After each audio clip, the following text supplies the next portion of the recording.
Hi, and welcome to another episode of SMECO Connects. I'm Tom Dennison, and with me is our host, Sonja Cox, to my left. Good morning, good afternoon, whatever time you may be watching this. And we are very honored to be joined today, Sonja, by two of our top financial people here at SMECO. And I just want to just pause real quick to allow Angie and Beth to introduce themselves. Beth, you've been on the podcast before. I have. And so it's a return appearance. Yeah. So thank you for being back. So Angie, introduce yourself to us. How long have you been at SMECO and what's your title here? I'm Angie Verras, controller. I've been with SMECO for 20 years, going on 21 in April. Excellent. It's been great. Great. Beth, two grown children now. I do. I know. When I started, I didn't even have the one. And then the other one was just a baby. So time flies. And Beth, reintroduce yourself. Beth Kennedy. I am the Chief Financial Officer. I've been here for 27 years in July. I started 6 months after Sonja did. So it was a good year for SMECO. Yeah, Sonja, do you know these two? I know you used to be CFO, but I just wondered if you had any connection here. Yeah, just a little bit. I kind of forgot about all that accounting stuff, though. It never leaves you as hard as you try. I know. It's like darn riding it. a bike. You never forget. Well, you guys have been busy this week. So, well, you've been busy all year last year. But I thought it might be a good opportunity to tell our employees, especially, about, what really happens when the audit takes place. So take it away, Angie. Okay, the audit. I love it. I love when the auditors come. People think I'm odd, but I have a reason for it. We have a great finance team and we do great work. So when the audit comes, like, bring it, give us what you got. We'll give it right back to you. And just proud of our work. And it's kind of validation that we're doing the right things. And if we're not, then they can tell us what we're doing wrong and we can fix it and then just move forward. So I love it. But it is a lot of work. So they come in December to do preliminary testing, look at our internal controls, make sure that we're following processes and procedures. And then they come back in February for the final audit. And that's where they actually come on site. And we give them a lot of work papers, a lot of reconciliations. I think they have up to like 400 requests now. Everything's automated. So we upload it to their site. It's called Suralink, and it's a great system. We can track comments and questions through there. So it's really, really nice as we're going through the audit. But give them a lot of information and they ask a lot of questions and it's good. So they're wrapping up probably next week. And then we work on the financials and the footnotes, present them to the board in April, and then we issue the final report. Well, I think a lot of people assume that the auditors are the ones who actually do the financial statements, but that is not true. It is not. So we prepare the financials, we prepare all the footnotes. We do talk about disclosures, if there's anything new that we need to make sure that we include. If there's anything going on, we have to make sure that we include those in the notes. So it is definitely all of us. And it does take a lot of time and work and effort for the whole team to pull all that together. That is also fun to do. Mm-hmm. And this is a yearly process, correct? It is. Yes. And Beth, I know you had Angie's job before you became CFO. Mm-hmm. So talk a little bit about how the audit process has changed over the years. Is it a lot more automated now? Is it still kind of that personal interaction, or kind of give us a perspective of how things have changed? So some things never change with accounting. A lot of the processes are the same. It is more automated. And Angie actually has been handling the audit all along. So she can probably speak to it better. But, the accounting processes really don't change. Things are more automated. We use more online tools, the Suralink, where we used to actually have papers, hard copies. Now you just load it up there and they can access it online. They used to be on site for the full term of the audit. But now, since they can access things online, they can do a lot of their work from their office. But really a lot of the processes haven't changed. And I don't know that people who aren't involved in it appreciate how much time it takes. I mean, this starts in December and they come in and they, we're uploading, they have some requests for, like, they'll use a test month and we'll upload documents, and they'll start looking at some of our processes and our reconciliations in December. And then we're closing out in January for the year. So you have a month close, and that's every month. In December, it's sort of dual duty because you've got the month close and then you've got the year-end close. So the process takes a lot longer. You're trying to get all the accruals in. So that stuff really doesn't change, but it's a lot of work. It's not just a week in December and a week in February and you're done. Mm-hmm. You're doing things all along the way. And they're looking, I think a lot of, just some of the comments that I saw in the employee survey, I really get the feeling that the employees don't realize really that we are being looked at the way we are, that this is a completely, they're not related to us in any way. It's their job to come in here and find if there are things to be found for them to come in here and find them. Yeah. And I don't really think a lot of employees really have that understanding. Yeah, I would agree with that. I try along the way to make sure, if you see something that you don't understand what's going on, at least try and figure it out. There may be a perfectly legitimate reason, and there, most times there is. But anything the auditors can ask questions about, I want to have an answer for before. I don't want them to be the ones to discover it. Right. And not that there aren't things that they find that, this should have been handled this way or this should have been done differently. But you want to limit that to the extent that you can. And you want to know what's going on and have an explanation for anything that might cause any questions. So, yeah. I remember being in the role and being like, Angie, and you don't want them to find anything because you want to make sure that you found everything that could be found and you've corrected any errors that there were. And it was always my goal to have a very, they come in here and they say, well, we didn't find any entries that you missed. But it's inevitable that they usually find something. Yeah, there's a lot. It's hard to get everything exactly right the first time through. But I will say a lot of times the team finds, even during the course of the audit, the team will find things that the auditors don't find. And we're the ones bringing it to their attention. Yeah. So, that speaks to, we want to do the right thing. We want to make sure things are handled properly and all the entries are done the way they need to be done. Right.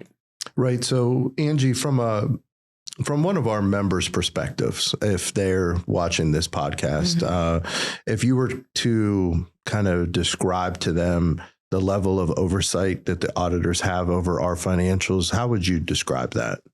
So from a member's perspective, so the auditors do a lot of testing, and they take samples and they test to make sure that we've. When you say samples, what do you mean? So, for example, they get a sample of bills. So give us, 25 customer bills randomly. We give them the bills, they recalculate it, make sure that we've charged the right rates based on the tariffs, make sure everything's calculating through correctly and that they're in good shape. So if I'm a member, that's good to know that they're doing that, because that's kind of like a oversight. Yes, you've done it correctly. So they do that kind of testing. Our warehouse, they pull a sample there. So, here's 25 items. We're going to go and count them and make sure that what you say is the stock on hand matches what they count. That also would give me comfort because the warehouses, we have a lot of material, a lot of high dollar things. And, so that is also like another level of comfort there. Yeah, sure. It just, to me, it's the old saying, the belts and suspenders, to make sure that you're doing the right thing at the right time. And I know from my perspective as a customer member and an employee, having that level of oversight to me seems like a necessary and proper tool that we have. Right. Yes, definitely. And we need to have the audits too for the banks because the bank wants to see the audits. Yep. And that's another thing that they still do that? Do they still send request to the bank to make sure the balances are all agreed? Yes. Yeah. Okay, good. Yeah. Well, see, I didn't forget that. The other thing that the auditors do that's important is if there are any accounting changes, like changes in accounting requirements, like how we're accounting the actual debits and credits or,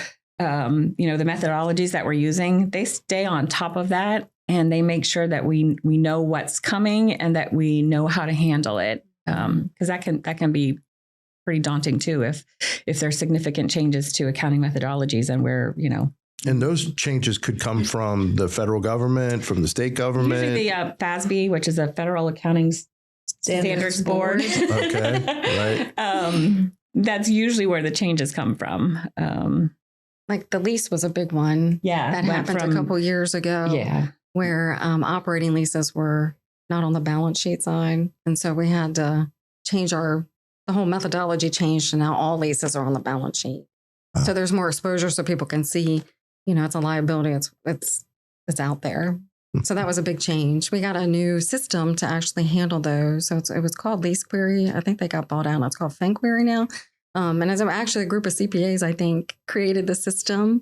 So it's really good and useful, and it spits out disclosures. So back to the financials with the footnotes, it gives us all the data we need to properly disclose all the leases. But that was a big change for us. Mm-hmm. Running it through, we watched webinars, we read, we talked to the auditors because that was a big deal. And that's another thing that's always good to remind people if they're going to review our financial statements that they really need to review the footnotes along with them, because that's where you get a lot more detail than just looking at the numbers. I think the footnotes tell the bigger story, honestly. Mm-hmm. You can get so much information from the financial statements themselves, but what's going on behind the scenes when you're reading the footnotes. The footnotes take a lot of work too. It's a lot to get the financials in good shape and have the audit done, but there's a lot that goes into, once that's done, then you move on to the footnotes, and that's a lot of work as well. Mm-hmm. And we publish our year-end financials each year in our annual report. Yes. That goes, I know it's certainly online. I know it's a publication that's available as well to our members who want to take a look. I mean, and it's a transparency thing for me. I think from an employee perspective, that level of transparency where you talk about the audit and then publish the year-end financial statement. It's open kimono would be the way I would describe it, right? Yep. And I would say that too. We had a really good financial year for 2025, even though we haven't seen the final audit yet. We did.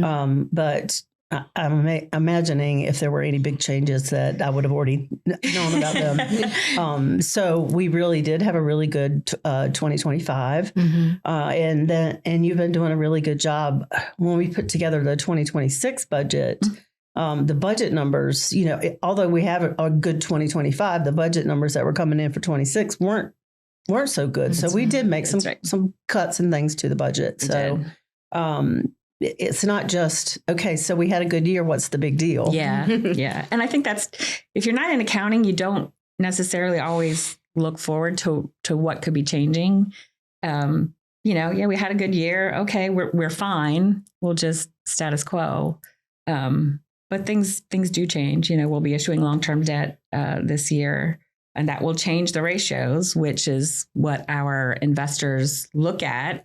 So we need to make sure that they're in good shape. So you have to consider what's coming up as well as, the historic year. Mm-hmm. And it's if you're not in accounting, it's a hard concept to grasp. Right. Yeah, I envision like on Friday nights, you all just like spreading out spreadsheets like on the table and, maybe having a cocktail or whatever. That to me seems like a really good time for accounting folks. Whereas like my head as a former journalist and a lobbyist is just, my head's exploding a lot of times looking at that stuff. So you all have a tough job, and it's a very worthwhile type position that I know I couldn't do. So it's nice to, I think for the people watching, Sonja, it's nice to put a face with the title and right. job. Right. It is, and you guys do a lot all year. It's like it never stops, right? When you're done with the audit, then it's time to start thinking about budget already. So it's, financial reporting, right? I mean, there is a lot. It's and they all take a lot of time. We have a good crew, as Angie mentioned, but you want everything to be right, and a lot of spreadsheets involved and a lot of review. But I think we're where we need to be. Right. What's the biggest challenge you all see from a financial perspective right now? Is it the upward pressure on rates, the power supply? Is it material costs? All of the above. So it all impacts the members, honestly.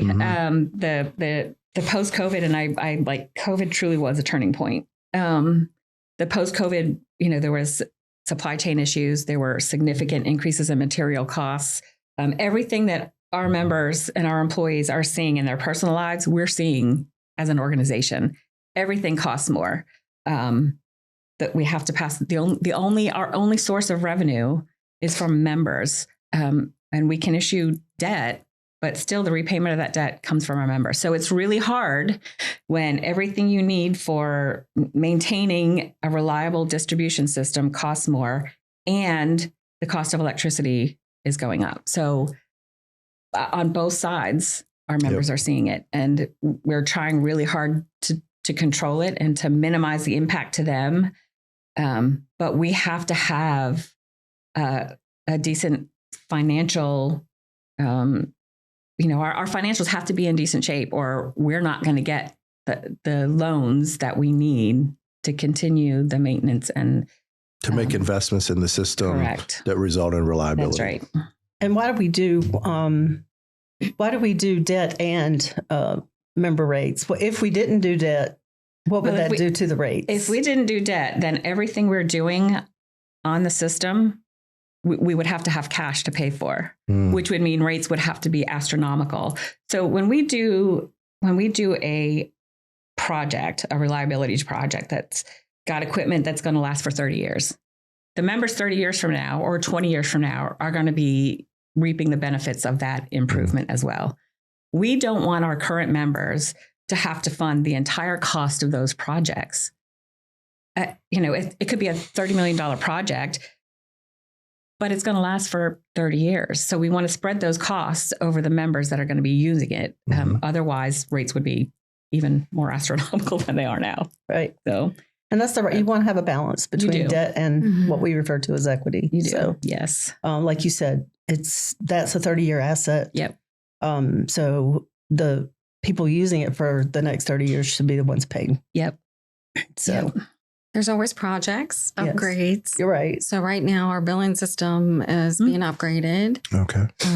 From the finance perspective, billing's done in another area outside of financial reporting, but everything flows through to the financials. So we get a lot of reporting out of that system. And so, when you have upgrades, it's just more you have to do. There's testing that you're involved with, making sure the reporting's good. So that adds, a little bit more time, to your everyday work. We have in 2026, we're upgrading our timesheet system and upgrading our fixed asset system. So those will also happen, but they're necessary. So what happens with software, of course, they come end of life and they have to be upgraded. So that's happening. Great. And I know one thing that makes us unique, Sonja, as a co-op is we have this thing called capital credits. And it oftentimes is lost on people that, we're a not-for-profit and a co-op that when we have positive financial years, that those funds are reinvested in the system. And then upon board approval, those capital credits are applied. So just if you were to describe that a little bit more in detail, Beth, kind of what's a capital credit and why is that important as a co-op? I think typically we refer to capital credits as a return of investment and not a return on investment. Okay. So in any given year, when you're a member of the co-op and you pay into, you pay your monthly bill, and we have margins. Those margins are credited to every member's accounts. So if we have $20 million of margins, that $20 million is applied to members not their electric account necessarily. It's a like an equity account for the members. And each year when we have margins, a portion of that upon board approval is either paid out in the form of check if you're no longer a member, or it's a credit to your account. So, so you get your money back. It takes a while because we don't pay it all out at once. Sure. Because we're utilizing the cash to continue operations, but it's a return. As a member of a co-op, you get your money back, any excess money back. And that's a value. It is. And seeing that credit on your bill is, it may be a few pennies for some, maybe a little more for others. And but it is unique to the co-op model that we talk about. Yeah, it's based on your usage. So the more you use during the course of the year, the more you'll get back. I think people have a tendency to compare it to like members to shareholders. We're not giving shareholders dividends. It's not the same thing. This is the shareholders' money. I mean, the members' money that they paid in that was in excess for us, and we're just returning their money to them. It's not like an interest earned dividend for a shareholder. As the model for an investor-owned utility. Yeah. Right. Yeah. Well, Sonja, from my perspective, I think this has been very helpful to learn more about the audit process, learn more about the financials that we have. And for those of us who are not doing the financials, we appreciate all the work that you all do for that. So any parting words, Sonja, for... Well, I just would like to say that we finally got a new budget software too. We did, yes. That's been very helpful as far as I understand from you all. It's a lot better system than having all these different spreadsheets, and hopefully it takes less time when you have to make changes and that sort of thing. So have you guys been pleased with that? So it was new this year. Angie had more to do with it than I did. It was new this year. So there was a few pain points getting it implemented, but I think overall, everybody's got positive things to say about it. I don't think, I think it will make significant improvements. It's been great. From our perspective, from a finance perspective, it's been great. Everything's in the one system. To your point, we used to have a gazillion spreadsheets and now you can just go to one place. It's been great. And the whole implementation was great. So the team at Profix was wonderful, very patient, just went at our pace, and it was wonderful. So the whole experience was great. And we're very happy with it. When we were selecting vendors and we had, they would come in and they'd present and you had to make a decision. It was just like, gosh, are we doing the right thing? But we really did. It's been great. And just for everybody's benefit, I've been here for however many years, and we've been talking about getting a new budget software for so many years. And because we do try to do what we can to save money, that just kept getting pushed and pushed and pushed. There were always other priorities. Right, exactly. So and, I'm glad we finally bit the bullet and did it. Well, I'm glad y'all did too. I'm glad we got it done. Yep. Yes. I appreciate you guys being here today. Yes, it's been great. Thank you. Yes. Thank you. And I know how much you love to say that you love the audit, but by Friday of that week, you are ready for them to be gone. That is very true. And I also know your least favorite financial statement to prepare is my favorite. Do not like it at all. The statement of cash flow. But I've gotten better with it. We have an understanding of each other now, so we're okay. Good. Well, thank you guys. I hope you. Thank you. I appreciate everything that you do. Thank you. Appreciate it. I know sometimes it seems like a thankless job, but I really do appreciate it.